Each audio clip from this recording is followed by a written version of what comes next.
Hello दोस्तों, मैं अमित गुप्ता आप सभी का अपने चैनल टैलेंटेड स्टूडेंट में बहुत बहुत स्वागत करता हूं। आज हम लोग पढ़ेंगे ब्लड। ये बायोलॉजी का एक बहुत इंपॉर्टेंट टॉपिक है जो एनटीपीसी और भी रेलवे के एग्ज़ाम या एसएससी में बहुत ज़्यादा चांसेस है इससे बहुत सारे क्वेश्चन आ सकते हैं। इसमें हम लोग ब्लड सिर्फ एग्ज़ाम बेसिस के हिसाब से पढ़ेंगे कि एग्ज़ाम के लिए कौन कौन सा इंपॉर्टेंट है। बहुत सी डॉक्टरी का लेवल का नहीं पढ़ेंगे, डॉक्टरी लेवल का मुझे आता भी नहीं, बट एग्ज़ाम के लिए जो इंपॉर्टेंट है वो मैं इसमें आपको बताऊँगा बहुत अच्छे से। देखिए, blood is the part of extra cellular fluid with in the cardiovascular system. Blood एक हमारा बॉडी का एक ऐसा पार्ट है जो कि देखिए एक्स्ट्रा सेलुलर जो है यहाँ पे वर्ड यूज़ किया गया है, इसका क्या मतलब है कि ब्लड जो भी है कभी भी सेल्स के अंदर नहीं जाएंगे, ये काम करेंगे आउटर द सेल, सेल के बाहर ही काम करेंगे। सेल्स का जो ऑक्सीजन जो एनर्जी का जरूरत है ब्लड बस वहाँ पे जाके पहुँचाएंगे और सेल के अंदर तक नहीं जाएंगे। ठीक है, यहाँ तक क्लियर है। अब अगला हम लोग जब पढ़ते हैं कि फंक्शंस क्या है। फंक्शंस है ट्रांसपोर्ट करता है ऑक्सीजन एनर्जी हमारे पूरे बॉडी में। हमारा जो बॉडी का पीएच लेवल है उसको मेंटेन करके रखता है कि कहीं हमारा बॉडी ज़्यादा एसिडिक ना हो जाए, हमारा बॉडी ज़्यादा बेसिक ना हो जाए। ठीक है, तो उसको पीएच मेंटेन करके रखता है। और हमारा ब्लड का जो पीएच होता है उसका 7.4 होता है। ठीक है, और अगर 7 से कम होगा तो एसिडिक होगा, 7 से ज़्यादा होगा तो बेसिक होगा। तो हमारा ब्लड कैसा है? हमारा ब्लड बेसिक है।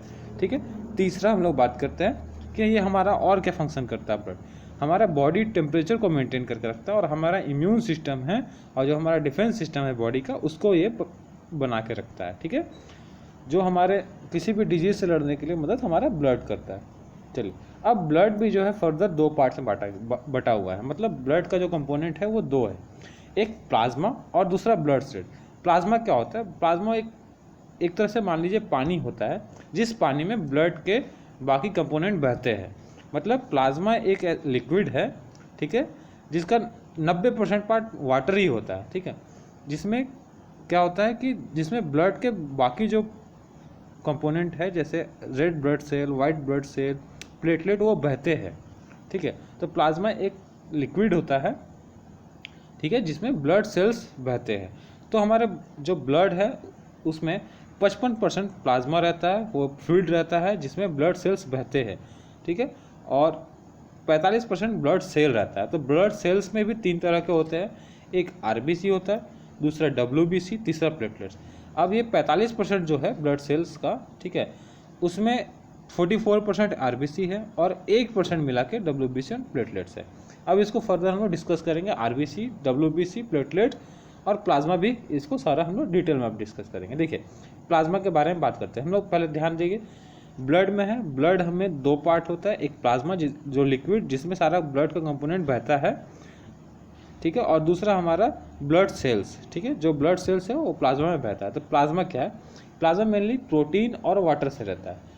वाटर प्लाज्मा में 90% होता है और प्रोटीन जो होता है 7 से 8% होता है और बाकी एक्स्ट्रा मोलिक्यूल्स होता है वो 2% होता है, जैसे हार्मोन, एंजाइम्स, न्यूट्रिएंट्स, ये सब होते हैं। ठीक है, तो इसमें आपको दिक्कत नहीं हुआ होगा, समझ में आ गया होगा। ठीक है, वाटर 90%, प्रोटीन 7 से 8% और स्मॉल मोलिक्यूल्स जो होता है वो 2%, टोटल मिला के 100% हो गया। अब इस प्रोटीन भी जो है यहाँ पे 3 प्रकार के प्रोटीन होते हैं। ये प्लाज्मा प्रोटीन के बारे में बात कर रहे हैं। प्लाज्मा जो कि एक लिक्विड है जिसमें हमारा ब्लड सेल्स जो है, डिफरेंट ब्लड सेल्स, वो उसमें बहता है, पूरे बॉडी पार्ट्स तक जाता है। तो वो जो प्लाज्मा है उसमें प्लाज्मा प्रोटीन हम लोग पढ़ रहे हैं।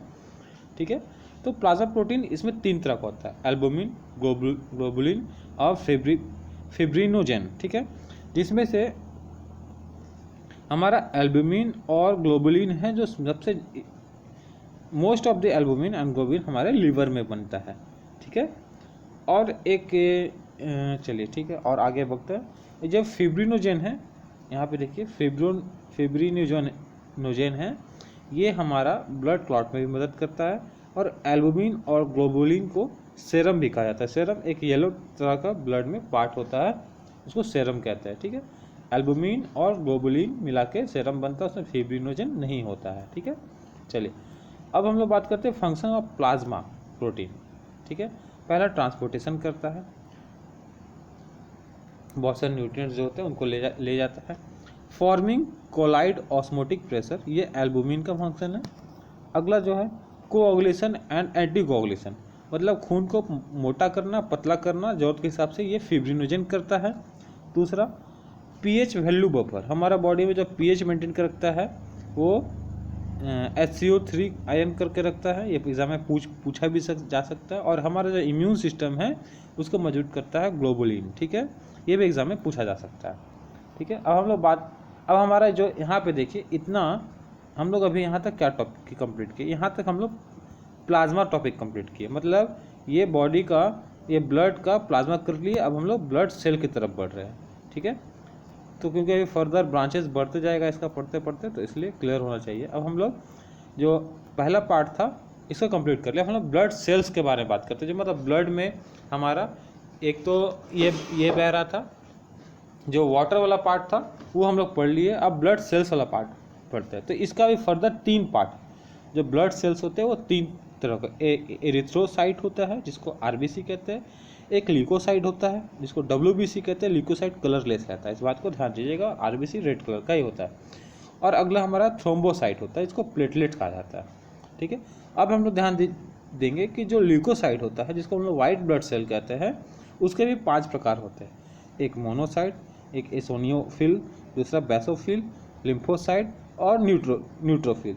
अब इसमें भी एक बात ध्यान देने वाला बात है, ये अभी आप लोग कहीं नोट कर लीजिएगा, ये जिसमें भी फिल लगा हुआ है 3, एक एसोनियोफिल, बेसोफिल और न्यूट्रोफिल, इन तीनों में ग्रैनुअल्स होते हैं। बहुत जब इनको हम लोग माइक्रोस्कोप में देखते हैं तो इनके सेल में छोटे छोटे ग्रैनुअल्स होते हैं, इसलिए इन्हें हम लोग, और ठीक है, और मोनोसाइट और लिम्फोसाइट में ग्रैनुअल्स नहीं होते हैं, ठीक है। इसका यहाँ पे देख लीजिए, blood cells, erythrocyte, leukocyte, thrombocyte. अब हम लोग इसको डिटेल में पढ़ेंगे। चलिए अब हम लोग बात करते हैं एरिथ्रोसाइट, जिसको RBC भी कहा जाता है। इसका भी एग्जाम में नाम पूछा जा सकता है कि एरिथ्रोसाइट क्या होता है, RBC या फिर WBC, ठीक है। सबसे पहले देखते हैं कि RBC जो रेड ब्लड सेल होता है ये बनता कहाँ है। जब हम लोग बच्चे रहते हैं, जब यंग एज में रहते, तो हमारा येलो मैरो में बनता है, और जब हम लोग बड़े हो जाते हैं तो रेड मैरो, हमारा बोन मैरो जो होता है, ठीक है, उसमें ये रेड मैरो में RBC, जब हम लोग एडल्ट हो जाते हैं, 18 साल से बड़े हो जाते हैं, तब बनता है। और बचपन में क्या होता है, चाइल्डहुड एज में येलो मैरो में हमारा RBC बनता है, ठीक है। RBC, अच्छा, ये RBC का शेप क्या होता है, RBC का शेप होता है बाइकॉनकेव। बाइकॉनकेव आपको हम दिखाते हैं, देखिए ये बाइकॉनकेव शेप है, ये बाइकॉनकेव शेप है कि दोनों साइड से दबा रहेगा, ठीक है। कॉनकेव लेंस को ध्यान दीजिएगा, तो ये एक साइड से कॉनकेव लेंस की तरह है और दूसरे साइड से भी कॉनकेव लेंस की तरह है, बीच में ये दबा हुआ, इसमें न्यूक्लियस नहीं होता है। ये हमारे ह्यूमन बॉडी का सबसे स्मॉलेस्ट सेल होता है, ठीक है। और मेल बॉडी के लिए सबसे स्मॉलेस्ट सेल हमारा स्पर्म होता है, ठीक है। बट अगर एज अ ह्यूमन बोला जाए तो रेड ब्लड सेल सबसे छोटा सेल होता है, क्योंकि इसमें न्यूक्लियस भी नहीं होता है। देखिए ये न्यूक्लियस नहीं होता है, देखिए इसमें दोनों आगे पीछे दोनों साइड से दबा हुआ है, तो ये बाइकॉनकेव शेप है, ठीक है। अब हम लोग फिर RBC में वापस आ जाते हैं।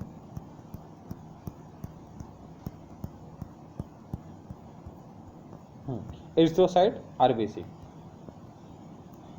अच्छा, अब हमारा RBC में जो प्रोटीन होता है उसे हम लोग हेमोग्लोबिन कहते हैं, और हेमोग्लोबिन के कारण ही हमारा ब्लड रेड होता है। इसका काम क्या रहता है हेमोग्लोबिन का काम रहता है ऑक्सीजन और कार्बन डाइऑक्साइड को ट्रांसपोर्ट करना, ठीक है। अब हमारा हेमोग्लोबिन जो है वो ऑक्सीजन के साथ जब जुड़ता है तो हमारा ऑक्सी हेमोग्लोबिन बनाता है, और उसके बाद वो हमारे सेल तक पहुंचा के फिर हमारा हेमोग्लोबिन ऑक्सीजन से अलग हो जाता है। चलिए अब आगे देखते हैं। हमारे अगर ब्लड में आयरन के, हमारे बॉडी में आयरन का या प्रोटीन का कमी होगा तो इससे हमें एनीमिया हो सकता है। और RBC का लाइफ स्पैन 120 दिन होता है, 120 डेज, ठीक है। चलिए अब हम लोग WBC में आते हैं। WBC हमारा वाइट ब्लड सेल, जो हमें बहुत सारी बीमारियों से लड़ने के लिए बचाता है, लड़ने से, और हमारा जो इम्यून सिस्टम है यही मजबूत करता है, ठीक है। एक तरह से हमारे बॉडी का सोल्जर भी होता है। बट अगर पूछा जाए कि सोल्जर ऑफ हमारा बॉडी कौन है, अगर ऑप्शन दे RBC, WBC, platelet, obviously WBC होगा। बट अगर WBC के बहुत सारे टाइप अगर दे दे तो इसका फिर हम लोग देखते हैं कि अगर WBC में भी अगर दे देगा 5 टाइप, तो इसमें से सोल्जर हमारा कौन है ये हम लोग देखेंगे, ठीक है। तो देखिए WBC की जो ल्यूकोसाइट होता है, वाइट ब्लड सेल, इसका जो लाइफ स्पैन होता है 1 से 2 दिन ही होता है मात्र, ठीक है। अब इसके भी 5 टाइप हम लोग पढ़े थे, एसोनिफिल, बेसोफिल, न्यूट्रोफिल, मोनोसाइट और लिम्फोसाइट। जिसमें सबसे कम जो होता है अमाउंट में बेसोफिल होता है, सबसे कम होता है, न्यूट्रोफिल सबसे ज़्यादा होता है और सबसे बड़ा होता है साइज में मोनोसाइट होता है। ठीक है, ये तीनों जो फर्स्ट थर्ड है जिसमें फिल वर्ड लगा है, इसमें छोटे छोटे ग्रैनुअल्स होते हैं बहुत सारे। ठीक है, तो इसलिए इन तीनों को ग्रैनुलोसाइट में रखा, साइट भी कहा जाता है, और जिसमें ग्रैनुअल्स नहीं होते हैं, ठीक है, उसको अग्रैनुलोसाइट कहा जाता है। तो एग्जाम में ये भी पूछ सकता है कि इन पांचों में कौन सा ग्रैनुलोसाइट है या फिर नहीं है, और मतलब नेगेटिव प्रीफिक्स है यहाँ पे, ध्यान दीजिएगा। ठीक है, चलिए WBC का यहाँ हम लोग पाँचों टाइप देख लिए।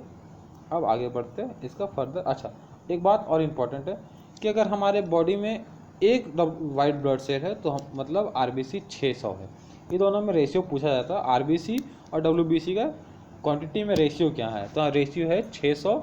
अगर RBC रेड ब्लड सेल रहेगा तो सिर्फ एक वाइट ब्लड सेल रहेगा हमारे बॉडी में। ठीक है, ये हमारा रेशियो है।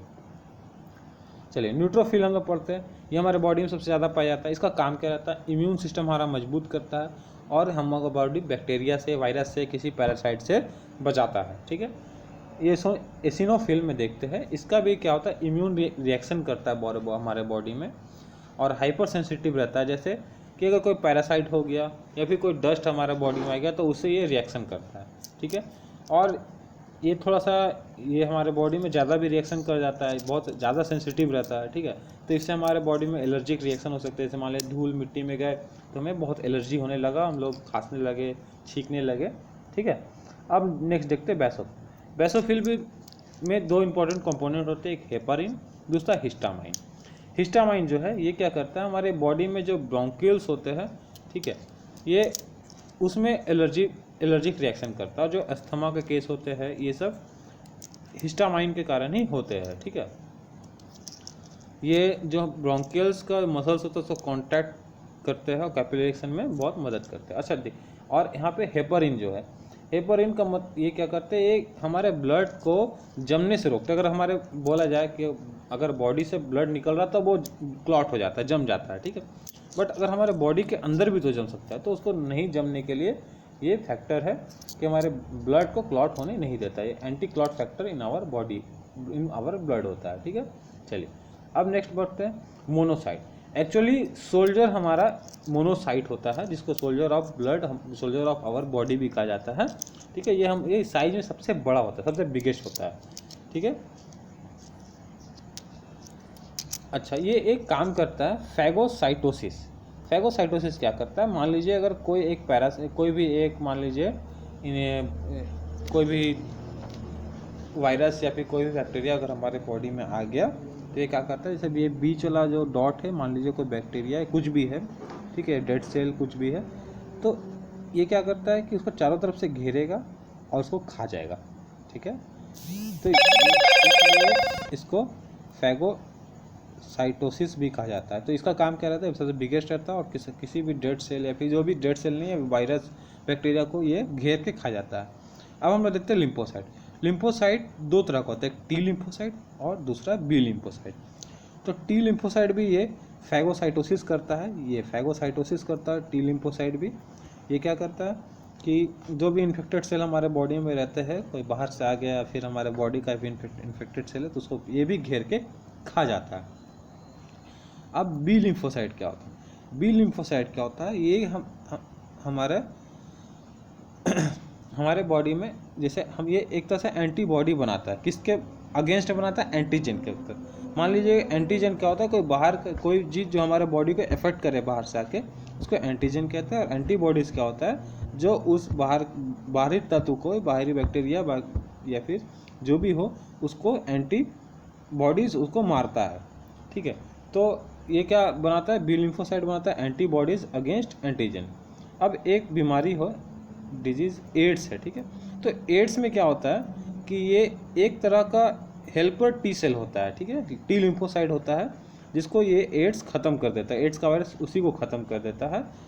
और जिसको फिर एड्स हो जाता है तो उसको कोई भी छींक या बीमारी कुछ भी हुआ या तो वो बॉडी उससे रिपेयर नहीं कर पाता, उससे लड़ नहीं पाता है, और ऐसे ऐसे करके वो आदमी फिर मर जाता है। ठीक है, वो बीमारी कभी, जो भी बीमारी हो गया एड्स के पेशेंट को, कभी ठीक नहीं हो पाता है।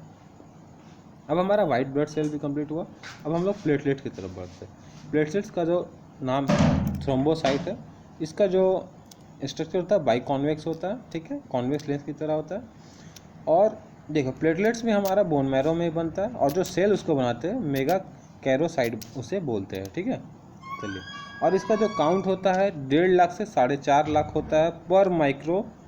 देखिए यहाँ पे 4.5 में डॉट नहीं दिख रहा है, 45 लाख नहीं है, 4.5 लाख है, इसको ध्यान दीजिएगा। ठीक है, 1.5 लाख से 4.5 लाख होता है 1 माइक्रो लीटर ब्लड में। ठीक है, और जब डेंगू किसी को हो जाता है तो ये ब्लड प्लेटलेट्स का काउंट बहुत ही कम हो जाता है हमारे बॉडी में। ठीक है, और ये 1 लाख से भी कम चल जाता है, तो बहुत ही सीवियर कंडीशन हो जाता है। और प्लेटलेट्स जो है हमारे क्लॉटिंग, ब्लड क्लॉटिंग में भी बहुत हेल्प करते हैं। देखिए, हाँ, decrease of platelet will result in haemorrhage और ब्लीडिंग। अगर हमारा बॉडी में प्लेटलेट्स कम हो गया तो हमारे बॉडी में भी इंटरनल ब्लीडिंग कहीं ना कहीं हो सकता है। ठीक है, लाइफ स्पैन क्या होगा? लाइफ स्पैन इसका 3 से 5 दिन ही होता है, और ये ब्लड क्लॉट करता है, मेक क्लॉट ऑफ ब्लड। अब हम लोग आते हैं ब्लड। अब हमारा जो ब्लड टॉपिक है लगभग कंप्लीट हो गया है। हम लोग ब्लड ग्रुप देखते हैं। 3 ब्लड ग्रुप होता है, ABO, और इसको कौन खोजे थे? साइंटिस्ट का नाम था लैंड स्टाइनर। ठीक है, 1901 में। ब्लड ग्रुप का थोड़ा सा हम लोग और डिस्कस कर लेते हैं। ठीक है, जैसे ब्लड ग्रुप क्या होता है? सभी ब्लड तो लाल होता है, सब में तो RBC WBC होते हैं, प्लेटलेट्स होते हैं, प्लाज्मा होते हैं। तो फिर ब्लड ग्रुप कैसा है?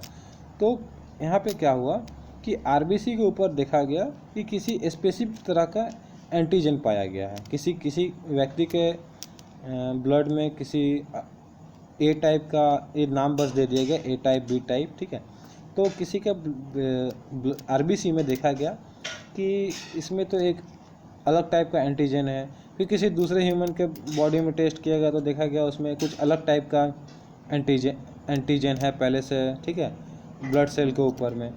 तो जनरली दो टाइप का एंटीजन देखा गया, एक A टाइप और दूसरा B टाइप। तो ये 2 नाम रखा गया, A टाइप, B टाइप। तो जिसका ब्लड ग्रुप A रहेगा उसके RBC में एंटीजन A रहेंगे, तो मतलब उसका बॉडी जो है एंटीजन से रिएक्ट नहीं करेगा, उसका बॉडी एंटीजन से रिएक्ट नहीं करेगा। और दूसरा हमारा है, अच्छा ठीक है, पहला हमारा एंटीजन A से रिएक्ट नहीं करेगा, जिसका ब्लड RBC में A टाइप का एंटीजन रहेगा, और जिसका बॉडी में, और उसका बॉडी रिएक्ट किससे करेगा? एंटीजन B टाइप से। ठीक है, तो एंटीबॉडी, ठीक है, इन दिस देखिए, और वो रिएक्ट किससे करेगा?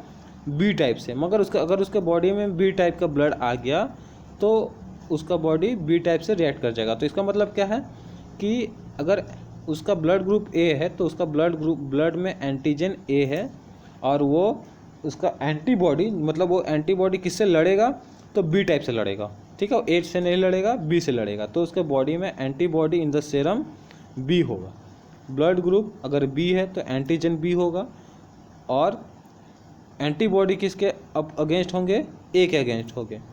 और अगर ब्लड ग्रुप AB पाया गया तो मतलब उसके RBC में A भी एंटीजन है, B भी एंटीजन है, तो उसका बॉडी में किसी से रिएक्शन नहीं होगा, तो एंटीबॉडी किसी से नहीं बन पाएगा, क्योंकि उसके बॉडी में पहले से A भी है, B भी है।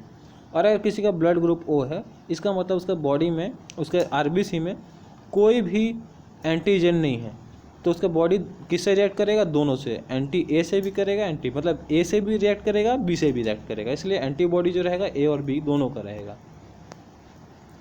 अब O नेगेटिव जो होता है यूनिवर्सल डोनर होता है। ठीक है, देखिए, O नेगेटिव यूनिवर्सल डोनर होता है, और AB पॉजिटिव यूनिवर्सल रेसिपिटेंट रहता है। ठीक है, AB पॉजिटिव में क्या है कि A और B दोनों एंटीजन है। ठीक है, तो वो किसी से भी ब्लड ले सकता है, सिर्फ फर्क नहीं पड़ेगा। O नेगेटिव में क्या है कि उसके पास कोई भी एंटीजन नहीं है, तो अगर उसमें ब्लड में कोई भी दूसरा ब्लड अगर डाला गया तो रिएक्ट कर जाएगा, और वो जब उसमें किसी भी तरह का एंटीजन नहीं है तो किसी को भी देगा, उसका बॉडी, किसी का बॉडी उसको एक्सेप्ट कर लेगा। आप लोग को अच्छा लगा होगा लेक्चर, तो प्लीज़ लाइक कीजिएगा। Thank you.